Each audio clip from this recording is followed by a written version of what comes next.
behind the scenes of the Glasgow Story, we've got Pooh as a goblin stewed steak sponsor. Right. Dive in. Just dive right in. Dive in there, Joe. Oh my god, it's actually lumpy. It's like a bit. Oh, it feels in. You can smell it as well. Look at that reaction shot. Do I have to put it on my face? Oh! Oh, it's tumbling down.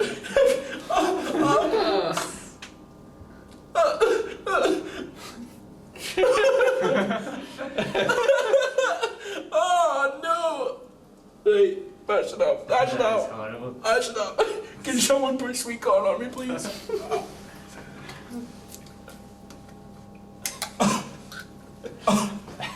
Just a couple of bits. Let's not like take the pressure out of it.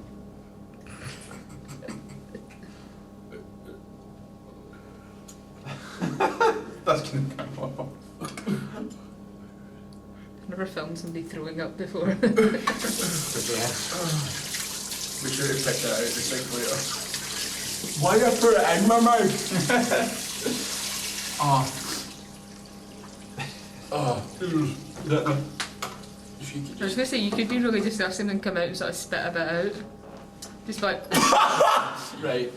Okay. We have to do this in a one, so Yeah. guys, let's do this, okay?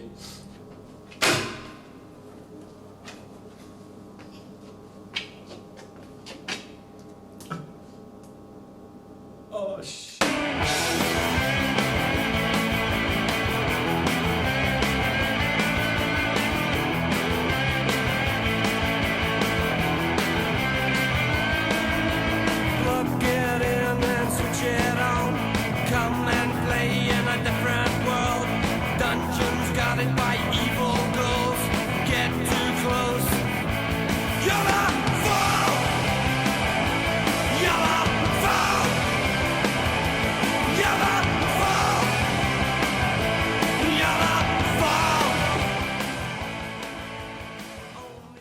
The oh shit was definitely something that I wanted to do right from the very beginning. It was always that way. It wasn't always the way that you would see the very end, near the end of the episode, and then would work up towards that. That was just meant to be for the first episode, and then it turned out to be a good idea. But the oh shit was always supposed to be the start of every episode. Every episode he goes to say oh shit and gets cut off. And then obviously for the last episode we gave it to Smithy because we felt, well, yeah, it kind of worked.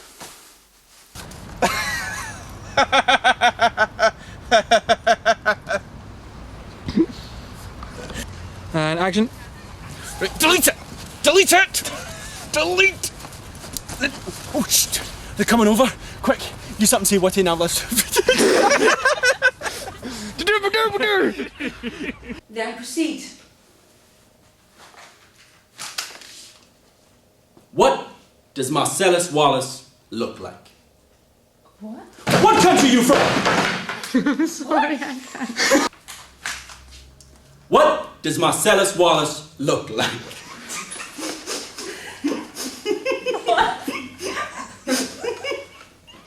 Boxer shots. You finally decided to retire the old wife fronts. I'm Well, so happy for you. Oh, sorry. Keep getting in the middle of that. Hey guys, quiet please. Action.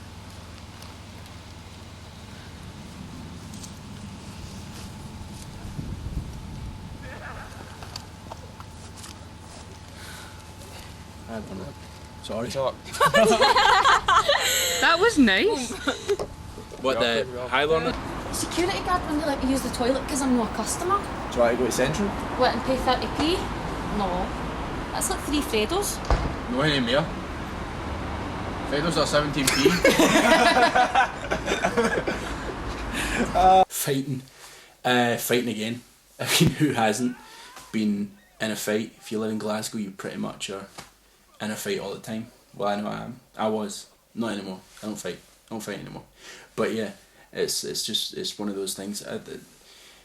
If you're doing a show based around school kids. You know, the you want to show obviously scraps, you want to show fights, but you don't want to show fights as in people getting really blooded really badly, because that's not what it's about. You don't want to promote violence, but it's a fact that, you know, school kids get into scraps and... Hey, what are you doing, you dick? Shuffle, John! Back! Shuffle! Shit! Aye, go for it if you're gonna! Smash him! Right, come on, let's just go. If you won't, then I will. No, you won't. Oh! Here, let's go! Malcolm! Come on! Fucking wrecked it! That's as funny as two! Can you eat Stop it! what you did? Yeah, so sorry. Are you alright? Well, I nearly brought the house down.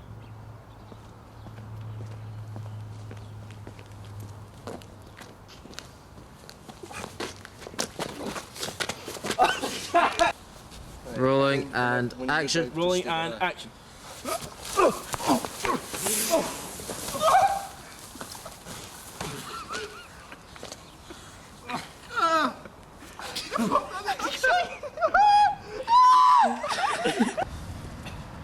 Smithy!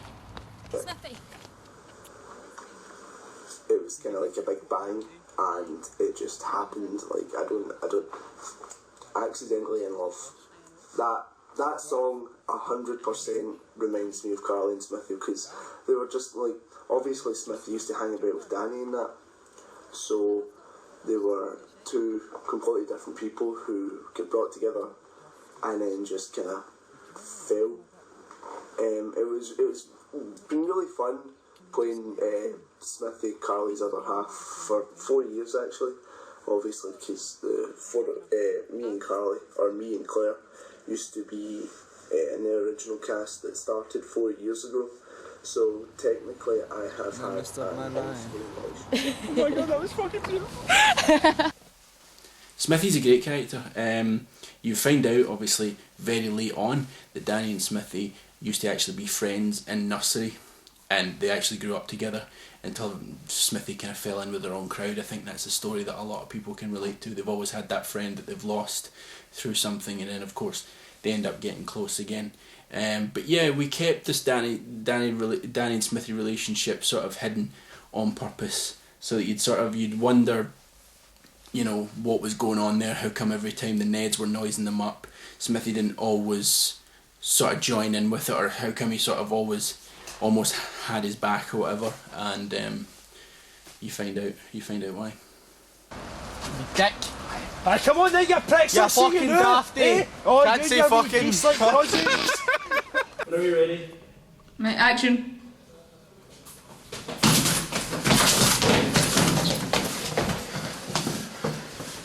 What the hell were you thinking? I don't know. Oh, shit. Wasn't me. Did you think it weird when I asked you to find a picture of a monologue? I thought a monologue was like... Why would you find a picture of a monologue? What the fuck? I thought you said that, but you were going to go with it? Yeah. Right, we'll do it again, yep. Didn't you...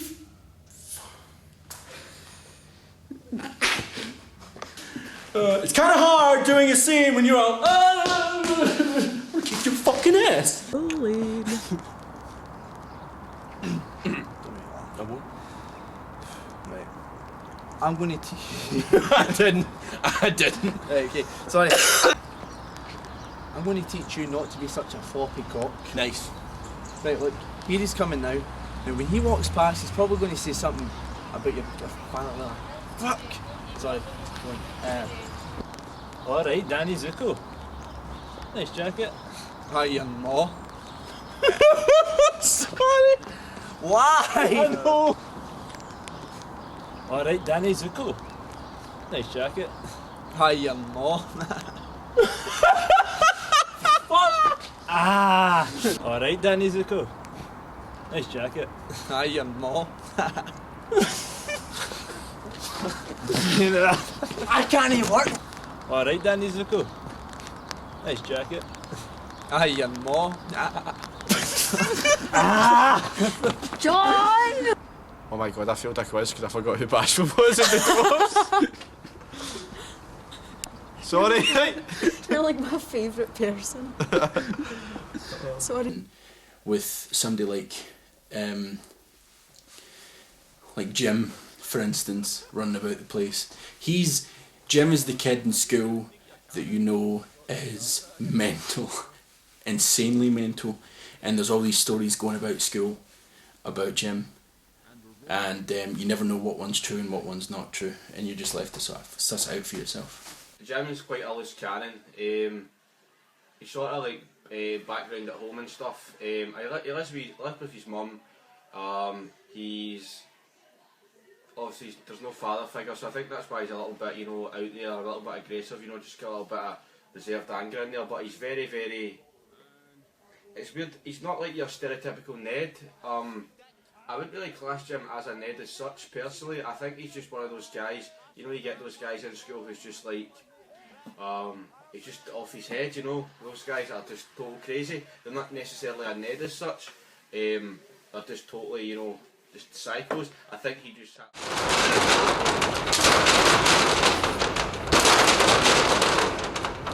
The money hasn't changed him.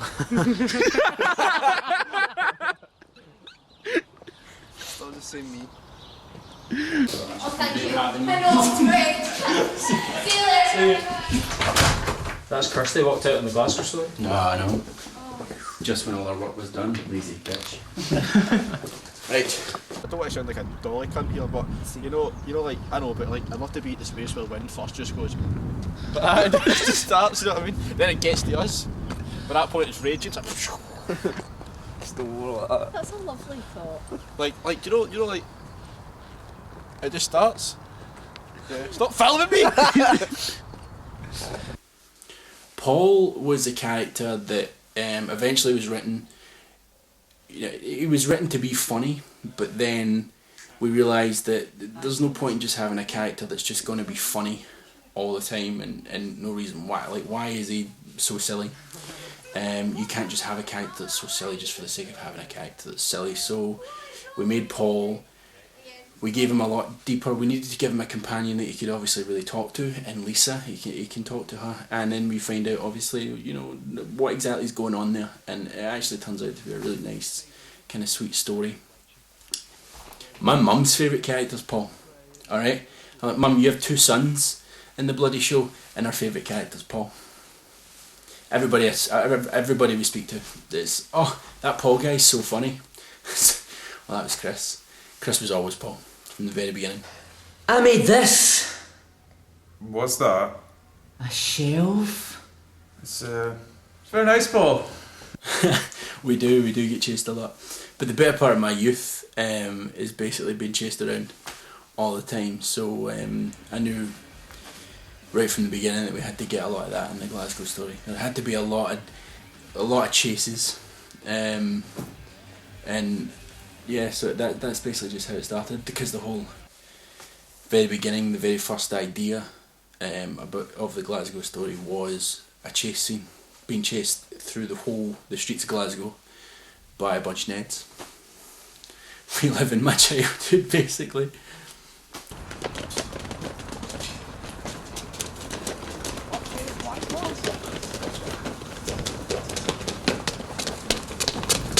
Oh fuck that!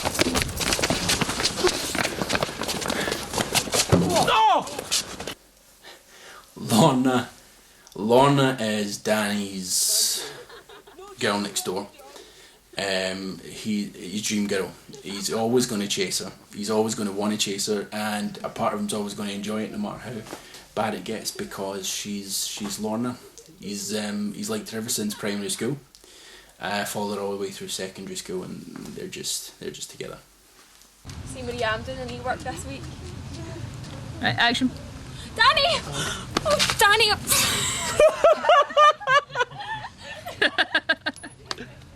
It's not my day. Oh, I love your dinosaur sandals. Oh, those are your feet? My bad. Burn. I can't tell if this is from something or she's actually funny. So yeah, just You know what? All summer long I wanted to ask Lorna out.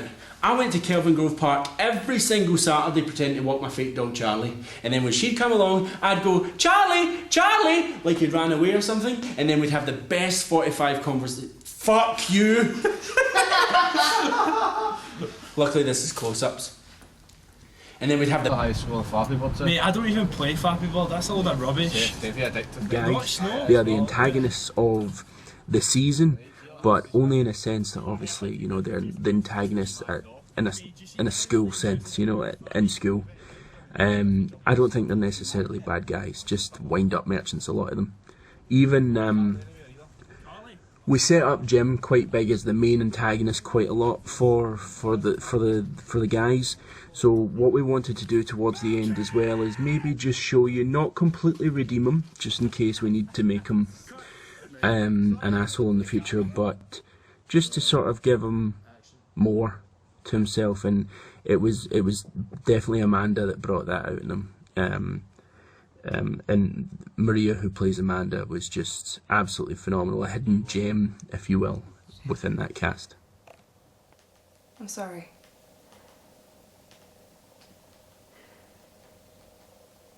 You're not good for me.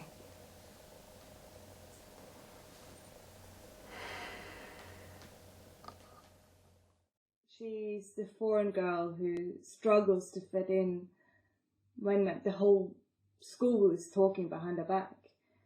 She is the only one who's not frightened by Jim. She thinks he's this real Scottish man, and she does like him a lot, which is why she dates him.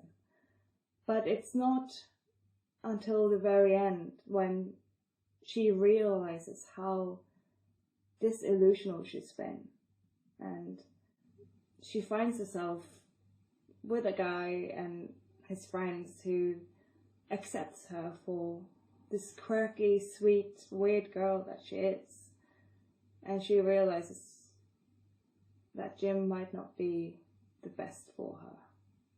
And it as much as it liberates her, it also breaks her heart a little bit.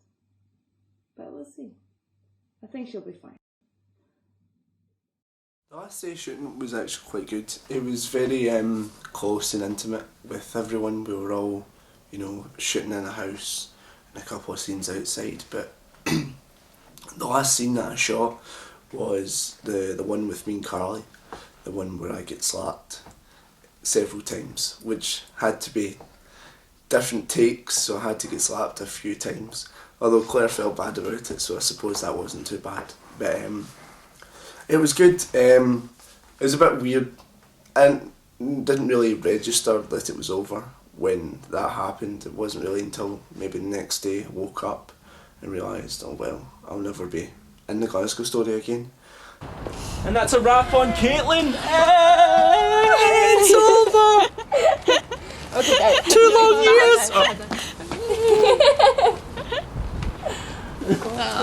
I know. Nobody loves me. How do you feel? I don't know. Too many emotions, totes emotions. But yeah, no. Thank you, Glasgow Story. And that's a wrap on Caroline. Yay! 2 years a slave! 2 years a slave. Back in the shop to feed my addiction. And that's a wrap on Maria and Scott. Woo! And that's a wrap on Devlin. Woo! And a wrap on Stuart. And that's a wrap on Kirsty. And it's a wrap on Andrew. And a wrap on Chris.